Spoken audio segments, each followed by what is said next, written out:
Jumlah kasus positif COVID-19 terus meningkat di tebing tinggi. Gugus tugas lakukan tracing kontak keluarga penderita. Polrestabes Medan tetapkan 2 tersangka dalam dugaan kasus prostitusi online artis.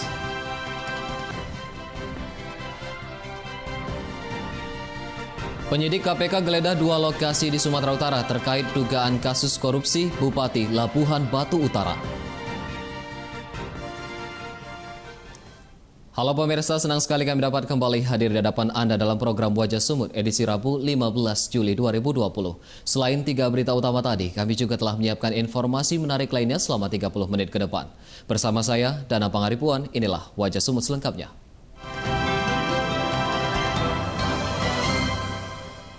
Kasus COVID-19 di tebing tinggi kini terus mengalami peningkatan yang kini sudah mencapai 10 kasus. Pencegahan pun dilakukan dengan melakukan tracing kontak terhadap keluarga penderita.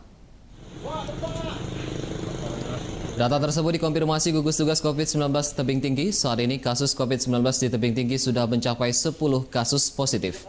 Dari 10 penderita COVID-19 tersebut, 7 masih menjalani perawatan, sementara 3 lainnya telah dinyatakan sembuh. Guna mencegah penyebaran virus COVID-19, gugus tugas pun melakukan tracing kontak terhadap keluarga penderita. Salah satunya di Kelurahan Tualang, Kota Tebing Tinggi, petugas melakukan rapid test dan hasilnya dinyatakan non-reaktif COVID-19.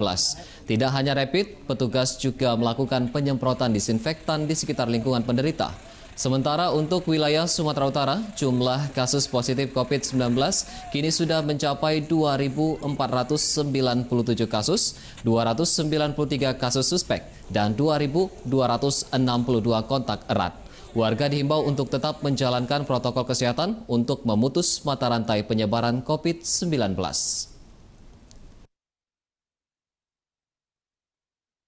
Tadi kita sudah melakukan tracing terhadap kontak positif dan sudah kita lakukan disinfektan untuk lingkungan rumah yang ada, dan kita berharap dari hasil rapid kita dapatkan tadi non reaktif, namun kita tetap akan melakukan uji rapid test yang kedua untuk bisa kita lanjut nantinya ke swab untuk yang kontak positif. Sementara di Serdang Bedagai jumlah kasus positif COVID-19 juga terus bertambah. Penambahan 2 kasus terkonfirmasi menjadikan kasus COVID-19 di Serdang Bedagai mencapai 22 kasus positif. Hal tersebut disampaikan juru bicara gugus tugas COVID-19 Serdang Bedagai Akmal dalam konferensi pers di posko gugus tugas pada Senin lalu. Penambahan 2 kasus baru ditemukan di Kecamatan Tebing Syah Bandar dan Kecamatan Sebamban, Serdang Bedagai. Berdasarkan kasus tersebut, total jumlah kasus positif di Serdang Bedagai kini sudah mencapai 22 kasus. 7 diantaranya masih menjalani perawatan di Rumah Sakit Rujukan COVID-19. Jadi ada tambahan kasus COVID-19 di Kabupaten Serdang Bedagai dari yang sebelumnya 20 menjadi 22, ada tambahan 2. Tambahan 2 ini 2 orang pejabat di lingkungan Pemkab Deli Serdang dinyatakan positif COVID-19. Keduanya menjalani isolasi mandiri karena berstatus dalam kasus konfirmasi tanpa gejala. Hal tersebut dibenarkan juru bicara gugus tugas COVID-19 Deli Serdang Ade Budi Krista saat dikonfirmasi melalui sambungan telepon. 2 pejabat yang dinyatakan positif COVID-19 masing-masing Direktur BUMD PDAM Tirtanadi Deli Serdang dan Kepala BPKDA Deli Serdang. Meski kedua pejabat ini sudah dinyatakan positif COVID-19, aktivitas di kantor mereka masing-masing tetap berjalan seperti biasanya. Kini, kedua penderita sedang menjalani isolasi mandiri karena berstatus dalam kasus konfirmasi tanpa gejala.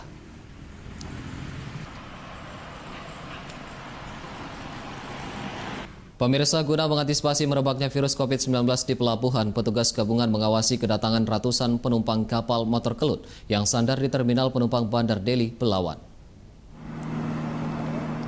Puluhan petugas gabungan melakukan pengamanan dan pengawasan saat kapal motor kelut yang membawa 670 penumpang asal Tanjung Priuk dan Batam tiba di terminal penumpang Bandar Deli di Belawan. Seluruh penumpang yang hendak turun akan dilakukan penyemprotan disinfektan secara manual dan pengecekan suhu tubuh. Hal ini dilakukan guna mencegah penyebaran virus COVID-19 di kawasan pelabuhan.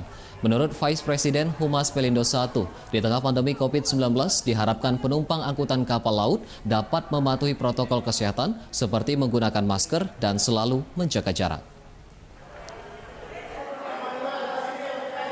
Kita juga harapkan kepada penumpang untuk selalu tertib dan juga menggunakan masker itu wajib, sehingga mereka pun juga harus mengikuti aturan-aturan yang ada di terminal penumpang seperti menjaga jarak, dan kita juga mengharapkan penumpang untuk sadar menjaga hal tersebut demi kenyamanan kita semua, baik petugas. Pasca diberlakukannya belajar tatap muka di wilayah zona hijau, pemerintah Kabupaten Pakpak Barat melalui Dinas Pendidikan Pakpak Barat kembali memberlakukan pembelajaran sistem daring di sekolah. Hal ini sesuai instruksi Dinas Pendidikan Provinsi Sumatera Utara guna menekan penyebaran COVID-19 di Sumatera Utara. Pemberlakuan sistem belajar daring dilaksanakan terhadap seluruh sekolah, mulai dari tingkat SMP maupun SMA sederajat. Kepala Dinas Pendidikan Kabupaten Pakpak Barat Kasiman Berutu mengatakan himbauan kembali belajar secara daring dilaksanakan sesuai instruksi Dinas Pendidikan Provinsi Sumatera Utara mengingat masih tingginya penyebaran COVID-19 di Sumatera Utara. Pembelajaran secara daring ini diberlakukan lagi pada Rabu 15 Juli hari ini. Sebelumnya pada Senin kemarin, sejumlah sekolah menengah atas dan sekolah menengah pertama di Kabupaten Pakpak Barat sudah menerapkan pembelajaran tatap muka dengan menerapkan protokol kesehatan. Namun berdasarkan himbauan dari Dinas Pendidikan Sumatera Utara, sistem belajar tatap muka ditiadakan dan dikembalikan dengan sistem daring guna menekan angka penyebaran COVID-19. Saat ini, Kabupaten Pakpak Barat masih berstatus zona hijau penyebaran COVID-19. Mencermati situasi tingginya penyebaran corona di Sumatera Utara, maka diharap Pakpak Barat sebagai zona hijau pun untuk sementara tunda dulu pelaksanaan. Pemirsa, usai jeda akan hadir informasi mengenai Polrestabes Medan tetapkan 2 tersangka dalam dugaan kasus prostitusi online artis. Tetaplah bersama kami.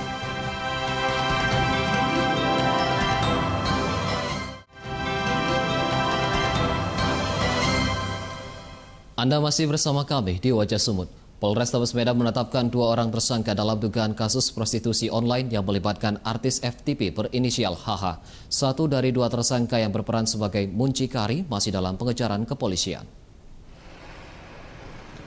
Hal tersebut disampaikan Kapolrestabes Medan Kombes Pol Riko Sunarko dalam konferensi pers yang dilakukan di Mapolrestabes Medan dengan menghadirkan artis FTP HH dan 1 tersangka pada Selasa malam.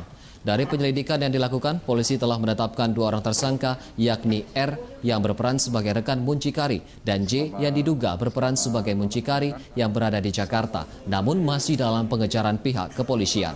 Sementara untuk artis FTP berinisial HH dan pria berinisial A ditetapkan sebagai saksi dalam dugaan kasus prostitusi online yang melibatkan artis tersebut.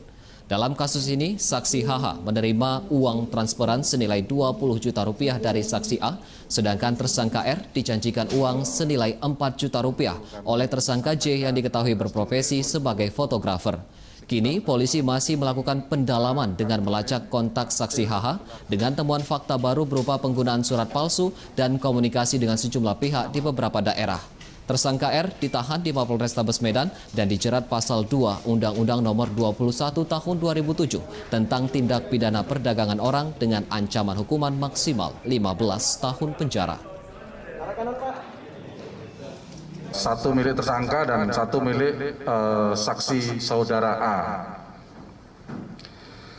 Kemudian berdasarkan gelar kasus yang dihadiri oleh penyidik Satreskrim Polrestabes Medan beserta unsur pengawas baik itu dari Propam maupun dari Siwas Polrestabes Medan terhadap saudara R ditetapkan sebagai tersangka. Warga Kelurahan Pekan Labuhan, Medan Labuhan mengamankan seorang pria yang diduga sebagai muncikari. Penangkapan dilakukan karena pria tersebut membawa 5 orang perempuan di bawah umur untuk dipekerjakan di salah satu spa di Kota Medan. Seorang pria diduga muncikari bernama Amor Perangin-Angin diamankan warga di kawasan Batu 20, Pekan Labuhan, Kecamatan Medan Labuhan, Medan. Terduga pelaku muncikari diamankan warga saat hendak membawa 5 orang perempuan di bawah umur untuk dipekerjakan di salah satu spa di Kota Medan. Penangkapan ini bermula dari salah seorang ibu korban yang memeriksa pesan WhatsApp putrinya dan menemukan pesan yang mencurigakan dari pria terduga muncikari tersebut.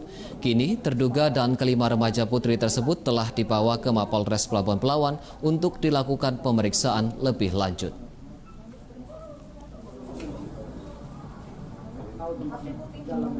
Satreskrim Polrestabes Medan meringkus 2 orang tersangka jambret di Kota Medan. 1 tersangka terpaksa ditembak mati karena menyerang dan melukai petugas. Penangkapan terhadap 2 pelaku jambret masing-masing DR dan AY dilakukan usai beraksi di kawasan Jalan Sutrisno, Kota Medan. Aksi keduanya terekam kamera CCTV di kawasan jalan tersebut. Kedua tersangka menjambret tas milik korban yang berisikan 2 unit telepon genggam serta uang tunai senilai Rp1 juta hingga korban terjatuh dan mengalami luka-luka. Dalam penangkapan, polisi terpaksa menembak mati tersangka AY karena melakukan perlawanan saat akan ditangkap. Sementara pelaku DR sudah diamankan ke Polrestabes Medan dan dijerat pasal 363 KUH Pidana dengan ancaman hukuman 7 tahun penjara.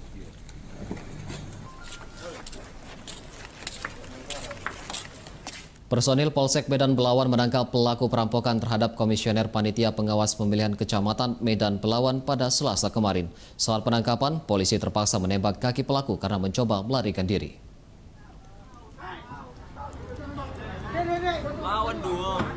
Ngelawan doang itu. Pelaku atas nama Arjun, warga Jalan Selebes, Gang 15, Kecamatan Medan Belawan, ditangkap polisi di kawasan Tanjung Mulia, Kecamatan Medan Deli, Medan. Saat penangkapan, polisi terpaksa menembak kaki pelaku karena mencoba melarikan diri. Selain menangkap pelaku, polisi juga menyita sejumlah barang bukti hasil kejahatan seperti sebilah pisau yang digunakan pelaku dalam setiap aksinya. Menurut Kapolres Pelabuhan Belawan AKBP Muhammad Ramadhani Dayan, pelaku diketahui sudah 4 kali keluar masuk penjara dalam kasus yang sama dan merupakan salah seorang napi yang mendapatkan asimilasi dalam pencegahan penyebaran COVID-19. Kini pelaku masih menjalani pemeriksaan di Polres Pelabuhan Belawan, sementara polisi masih memburu pelaku lainnya serta penada barang hasil curian. Berupa jam tangan, ini yang diambil nih. Kemarin ternyata yang bersangkutan ini adalah residivis yang sudah berulang kali keluar daripada lapas, ya, keluar dari lapas dan ini melakukan perampokan. Ini sudah kegiatan yang sudah hampir 15 kali dia lakukan. Ya, ini spesialis bajing loncat juga, ya, spesialis bajing loncat. Satreskrim Polrestabes Medan menangkap 1 anggota komplotan pelaku pencurian yang dikenal masyarakat sebagai anggota komplotan becak hantu. Dalam penangkapan, polisi terpaksa menembak kaki pelaku karena melakukan perlawanan saat akan ditangkap. Pelaku berinisial RFS alias Nani ditangkap tim reskrim Polrestabes Medan di kawasan Perumnas Mandala Medan beberapa waktu lalu.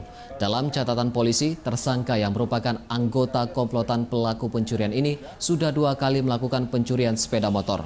Dalam setiap aksinya, komplotan ini mengendarai becak dan berpura-pura mencari sisa makanan di tumpukan sampah untuk makanan ternak.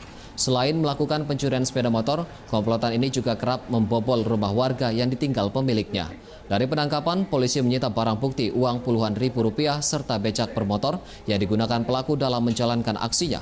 Pelaku kini masih menjalani pemeriksaan di Mapolresta Medan, sementara polisi masih memburu anggota komplotan lainnya yang identitasnya sudah diketahui. Baru sekali. Berhasil kita amankan, rekan-rekan bisa lihat sendiri 1 unit becak motor, kemudian 1 jaket yang digunakan oleh tersangka, kemudian uang tunai sebesar 44.500. Tersangkanya RFS. Usai jeda kami akan kembali dengan informasi mengenai penyidik KPK geledah 2 lokasi di Sumatera Utara terkait dugaan kasus korupsi Bupati Labuhan Batu Utara. Tetaplah bersama kami.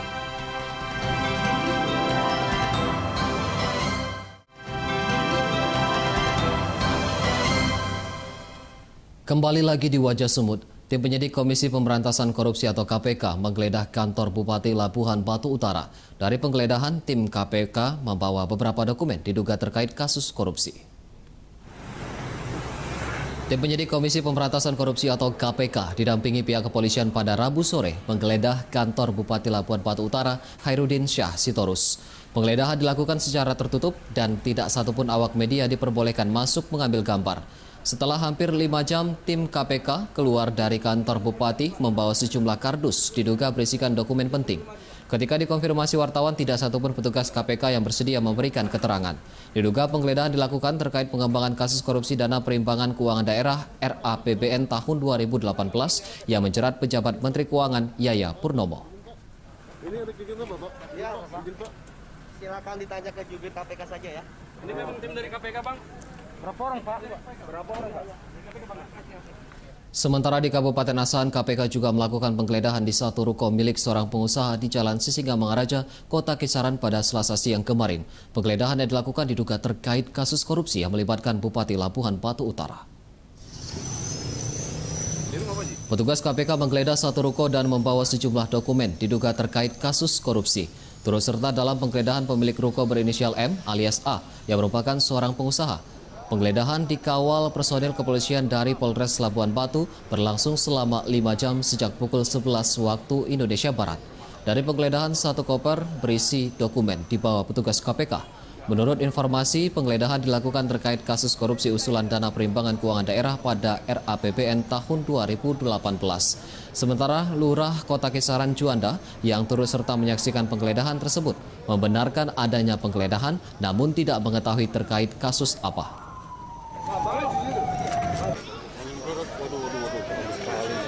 Sifatnya di situ hanya disuruh melihat bahwa kedatangan mereka itu hanya untuk menggeledah berkas. Tapi soal terkait apa yang dilakukan itu kita nggak dilibatkan dalam hal itu.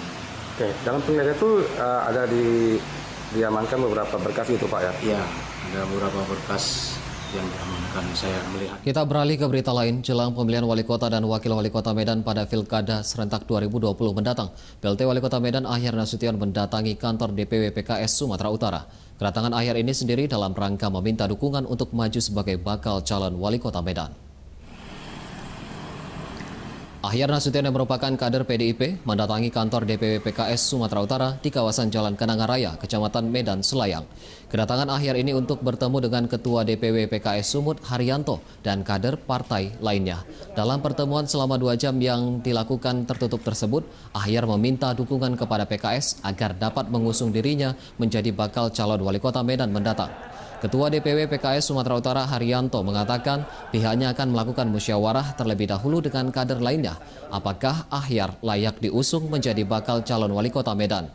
Sementara saat dikonfirmasi terkait pengumuman bakal calon wali kota Medan dari PDIP, Ahyar mengaku tidak tahu dan menyatakan kedatangannya ke DPW PKS tidak ada kaitannya dengan pengusungan bakal calon dari PDI Perjuangan. PKS ini kan bukan pendapat pribadi. Toh akhirnya nanti keputusan hasil musyawarah itu yang menjadi mungkin sah-sah saja kalau ada selentingan pribadi ya, tapi tetap toh nanti ujungnya itu adalah keputusan Pak. Menghadapi pilkada serentak di tengah pandemi COVID-19, KPU Kabupaten Nias Selatan mendapat tambahan anggaran sebesar 7 miliar rupiah. Tambahan anggaran ini dipergunakan untuk memenuhi kebutuhan standar protokol kesehatan pencegahan COVID-19. Tambahan dana sebesar 7 miliar rupiah yang didapatkan KPU Nias Selatan bersumber dari anggaran pendapatan belanja negara tahun 2020.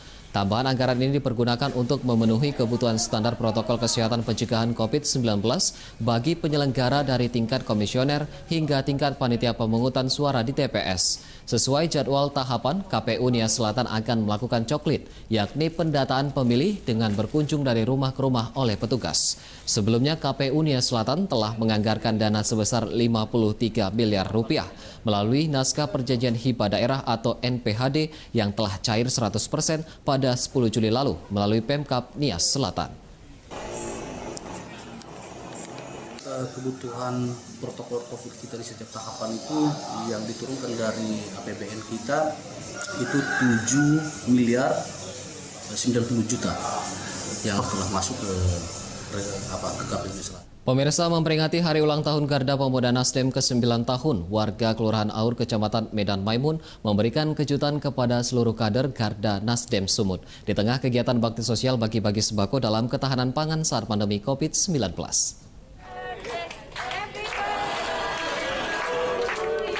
Beginilah aksi kejutan yang dilakukan warga kepada seluruh kader Garda Pemuda Nasdem saat melakukan aksi bakti sosial di Kelurahan Aur, Kecamatan Medan Maimun pada Selasa sore. Sejumlah warga datang merayakan ulang tahun Garda Pemuda Nasdem ke-9 tahun dengan membawa kue sebagai bentuk kebahagiaan dalam kebersamaan di tengah masyarakat. Usai merayakan ulang tahun, kegiatan pembagian sembako kembali dilanjutkan dengan menerapkan protokol kesehatan. Menurut Ketua Garda Pemuda Nasdem Sumut, kejutan yang diberikan masyarakat menjadi apresiasi terhadap Garda Pemuda Nasdem untuk terus berkontribusi bagi masyarakat. Cetak elektronik nasional maupun internasional.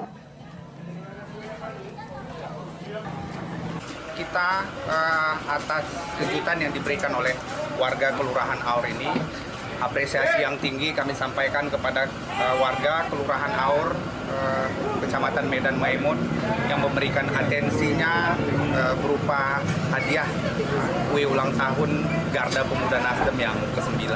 Pemirsa, informasi tersebut sekaligus menjadi penutup Wajah Sumut edisi hari ini. Saya, Dana Pangaribuan, beserta seluruh kru yang bertugas mengucapkan terima kasih atas perhatian Anda. Selamat siang dan sampai jumpa.